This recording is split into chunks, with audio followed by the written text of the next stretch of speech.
In this video, we'll make this awesome interactive Excel dashboard completely from scratch on the richest people in the world, where you can filter by certain criteria, navigate across the different worksheets, and much more. Doing this efficiently has taken me years to learn, so let me show you my full workflow step by step. First, we'll look through the dataset and extract the relevant insights. Secondly, we'll create the overall structure for the dataset. Thirdly, we'll build the relevant visuals and KPIs to add to the dashboard. And finally, we'll make it interactive with slicers and the navigation bar. So let's get into it. Step one is to look through our data, and first we need to see how long this data is for. So control down arrow, and it's roughly around 500 rows of data. Within it, we have a breakdown of who the billionaire is, their category, so what industry they made their money in, their country, region, and some information on the country that they're from as well. And you can download this dataset for free in the video description to follow along. So let's get started in extracting some insights, and the easiest way to do that is by heading over to Insert and clicking on Pivot Table. It's gonna select the entire table. We want to click on OK, and this is gonna be our Analysis tab. In the dashboard, we're going to have two types of data. Firstly, some KPIs or key performance indicators, which are basically single statistics, and then we're going to have some charts and visuals.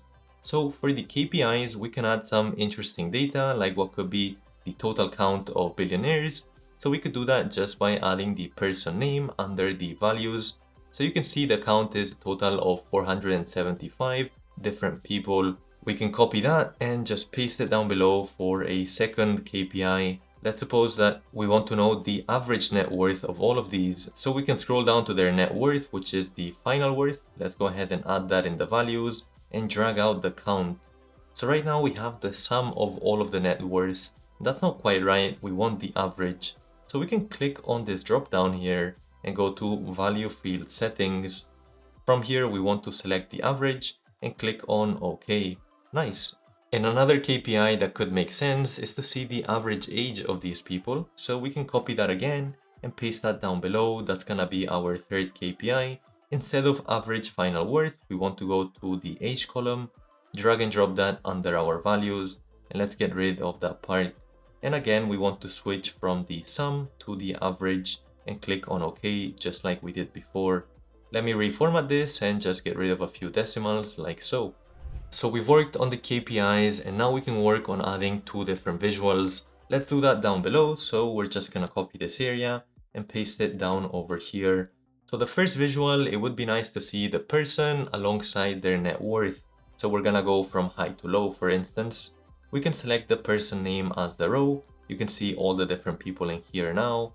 And then next to that, we want to have the net worth. So that should be over here. It's the final worth. Let's drag the average of age out of the way. And now we have their sum of final worth by person.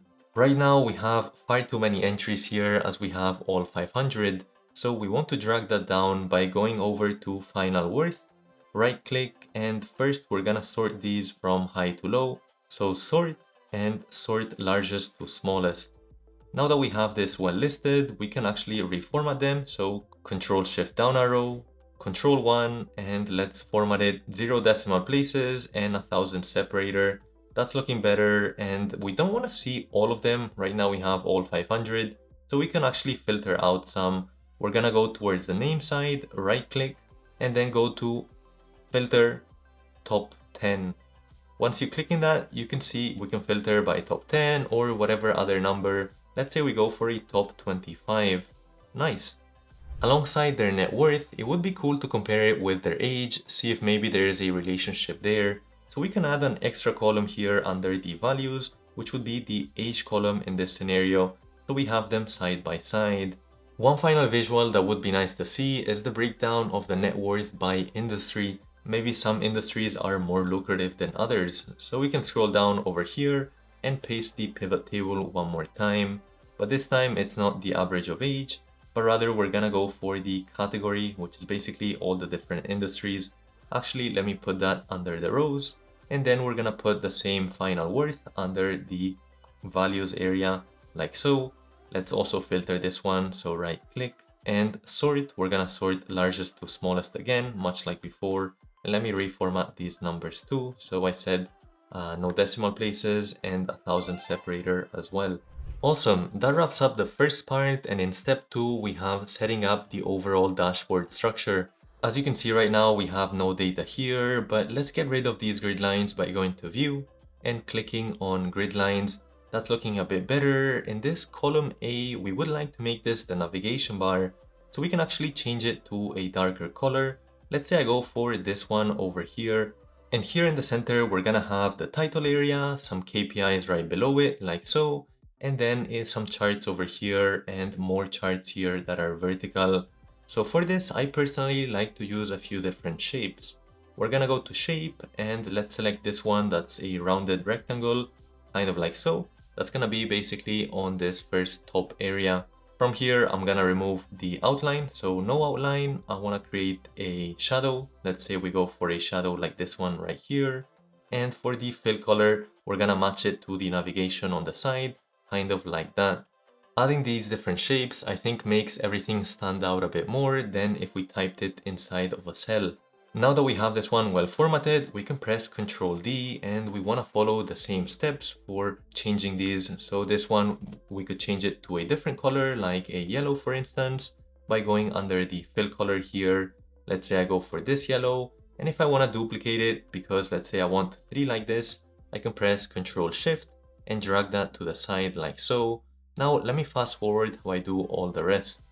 Awesome, so you can see here I've added a few different parts with the shapes in different colors, and I've also added a few text boxes here, so you can just add them by going to insert, and under shapes the first thing you'll see here is a text box.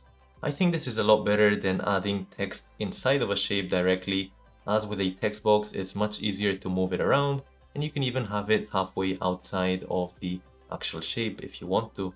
Also, for all the different colors, if you're not sure what colors to choose, or when you do they don't look that good, you can always look up color palettes on the internet. For example, here I've just looked up color palette on Google, and we can go to Color Hunt, for instance, and you can see they generate a few different palettes for you with their hex code that you can use from here as inspiration in case you can't find colors that match well together. Here on the left, you might have noticed we have these different shapes with text that I've added. And if you want to make sure they're the same distance between them, you can see right now the bottom 2 are quite tight together, while these top 2 are a lot more spread out. Well, you can select more than one by pressing the Control key, like so.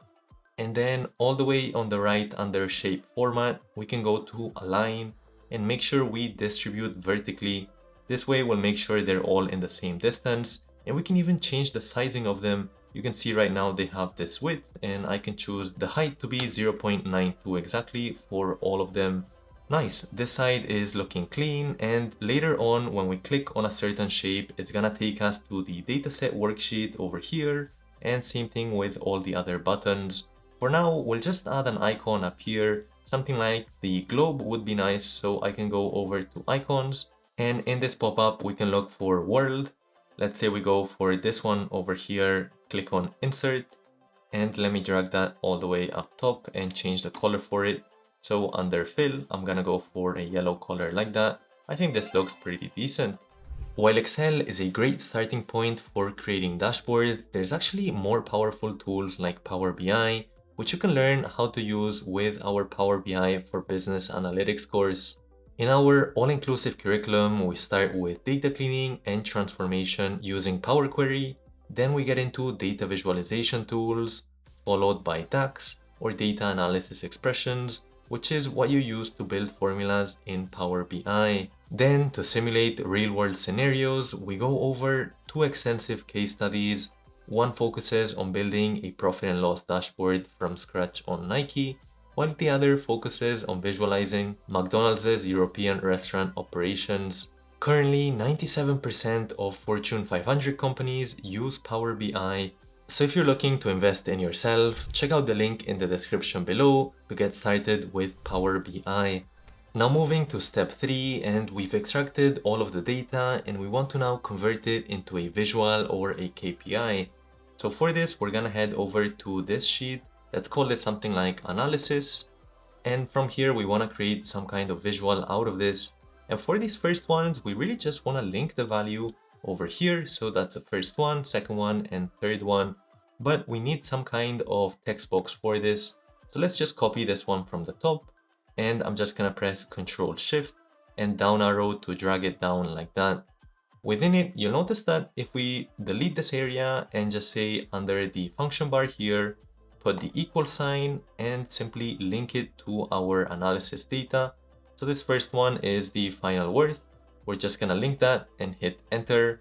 You'll notice that we get an error here. So the way to work around this is actually, let's press the escape key, go back to our analysis here, and we're gonna name each of these. So the average of final worth, let's call this net worth. We're gonna do that on this top left hand side. The count of person is gonna be the name count. And then this final one, let's call it something like age and hit enter. So we have all of these three now. And that means that under our dashboard, we can simply equals and call it by the name of that cell. So this first one is called net worth. Hit enter there. So you can see that there's our number. Let's Control Shift and drag that to the right for the second one. And we'll do the same thing for the last one as well. So Control Shift and drag that to the right. The second one is the average age. So we'll call this age instead and hit enter. And then this final one is the billionaire count. So we called it name count. Hit the tab key there and hit enter. Once we have these three, we want to reformat them. So we'll select all three, change the font size here, Control B to bolden that, and let's make it a lot bigger, kind of like that. That's looking more like it. If you notice here, it's starting to be cut out. That's because the text box size isn't big enough. So we can press Shift up arrow to extend that. You can see there, it's looking a lot nicer. Now we're done with this first KPI part, and we can work on the other visuals in the analysis tab. In our first chart, it's going to have two different columns. So we have one for the net worth and the age, but you can see these numbers are very different. One is very large and one is very small. So it might make sense to use a combo chart for this. We don't want the totals in the end though, so we can go under pivot table analyze. And here we're gonna get rid of the totals. So on the design tab, actually, we're gonna go under grand totals of for rows and columns. Now we can select all of this. So Control Shift down, Control Shift right. And under insert, we're gonna go for a combo chart. So if we click on recommended, we're gonna see all of the different charts. And all the way to the bottom, there's the combo. We want one part, so the age as the secondary axis. You can see what that looks like in the preview. Click on OK. So that's one side done, but there's all of these different tags in gray that we want to get rid of. That's the different field buttons. So we'll click on that to deactivate it like so. And same thing with the legend over here. Now that's looking slightly better. Let me extend that out. Control X to cut the whole chart, and we'll paste it inside of our dashboard. Let me close out of this part, and that's just gonna be somewhere in here. I'm just extending that out, and we want to get rid of all the fill color. So under format, shape fill, we want no fill, and we also want no outline, like so. We also don't need these different grid lines, so we'll delete them. And you'll notice one thing, that these lines, these columns, I should say, are very slim. We can change that by right clicking and going to format data series. From here under the gap width, we can change that to, let's say, 80%. And now they're a lot thicker between them. Let me extend all of this out to the side as well, fully like that. And the columns will change the colors of them under this bucket here, under the fill, to a solid fill that's maybe a yellow color to match everything else. And then all of these lines here, we're gonna go for a solid line that's gonna be in our darker color to match everything else. So based on this visual, it looks like there's not much of a relationship between the ages and the actual net worth of these people. Most of them though are above the 50 and 60 mark, except for maybe here it looks like it's Zuckerberg out of this top 25 that isn't. Great, now let's work on the other visual on the side. So if we go back to our analysis tab and scroll lower down, we have all of the different industries. So let's get rid of the total here as well. And now we can create a visual. So Control Shift down, Control Shift right, and we're gonna go under insert, Let's go for a bar chart that's gonna be vertical, kind of like that. You can see here though, ideally we want it from high to low and not the other way around. There's a few ways we can change this, and one is simply to go back in here, right click, and under the sort button, we'll go smallest to largest. And now here it seems to be the reverse. So that works. Not sure why it's like that by default, but it does the job for us. We'll delete these other parts. Under pivot table analyze, we'll also get rid of the field buttons. And now we can press Ctrl X to move that over here. We're gonna put it over to the side. So let me do that. I'm gonna fast forward these steps as you've just seen how to do them with this other visual. Awesome, so you can see this is really starting to take shape with all the different visuals. And this part right here looks a bit empty, so we could add an extra icon in here just to make it a bit more fun. So under insert the different icons here, we can look for something like a treasure or something money related. Let's say we go for this one just here, click on insert, and we could just add that over here to the side just so it looks a bit less empty. Let me make sure the fill color here is the same as all the other stuff, and hopefully that looks a bit better. But right now the dashboard is fully static. There's nothing dynamic about it, which is actually what we'll work on in this step 4. The first step is to add the different slicers over here in these shapes. So we can go back to the analysis tab, and here we're gonna select this very first pivot table we made and go under pivot table analyze and insert a slicer. We want 3 slicers, one for the region.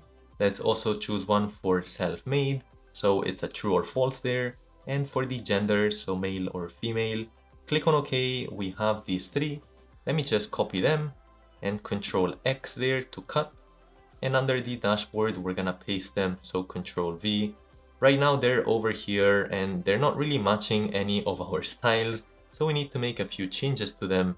Firstly, we don't want them to be so horizontal. Instead, like this one over here for the region in the middle, we would like it to be split into 2 different columns. So we can go under slicer, and under columns here to the right, we're gonna go for 2 columns like that. That's looking a lot better. We can also resize them, and we could follow the same steps for all these other ones. But first, you'll notice the color scale here doesn't fit anything here in our dashboard. So we want to make some changes to that. For this, we can go under slicer styles and choose a style that fits us, or go to new slicer style, which is actually exactly what I've done to create this custom style I have here on the top right, where you can see it's looking a lot nicer and much more similar to the entire dashboard. So in order to do something like this, you just need to go to the drop down and go under new slicer style. Within this area, you can change things like for the header, I want it to be with a specific type of font, I want it bold, etc. So that's basically what I've done to create this one. But to save a bit of time, I've not shown you exactly how to do it.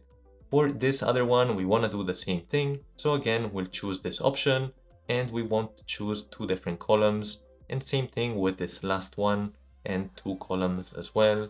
Now let me fast forward how I add them in here. Awesome, so the slicers are all set up, but when we actually make any changes, we click on this part or this part, you'll notice that the only thing that's moving is this billionaire count.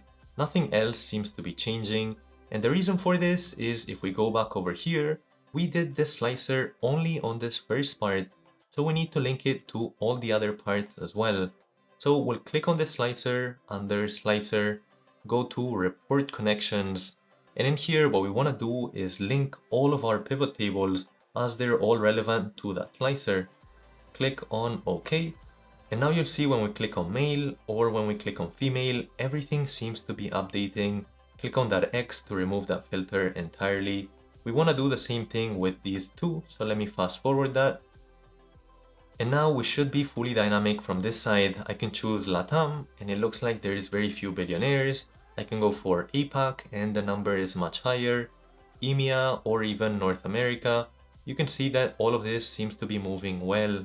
Filtering is all checked, and now we want to work on the navigation bar. So over here, what we want to do is when we click on dataset, it should go to the data tab right here. So all we need for this is to right click and under link, click on that. We want it to go to a place in this document, and that should be the data tab. Click on OK.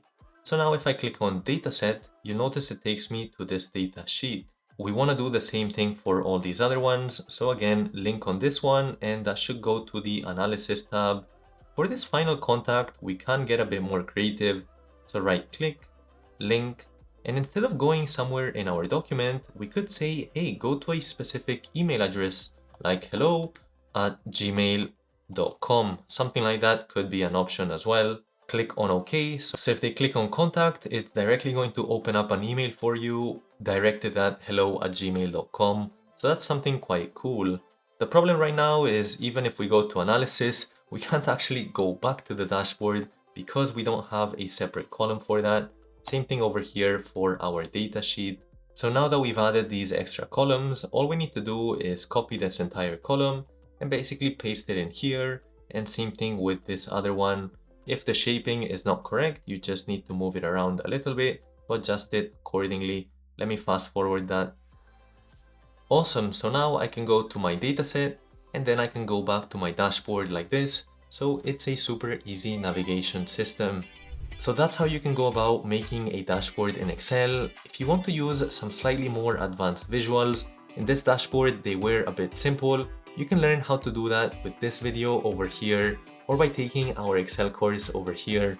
Hit that like and that subscribe, and I'll catch you in the next one.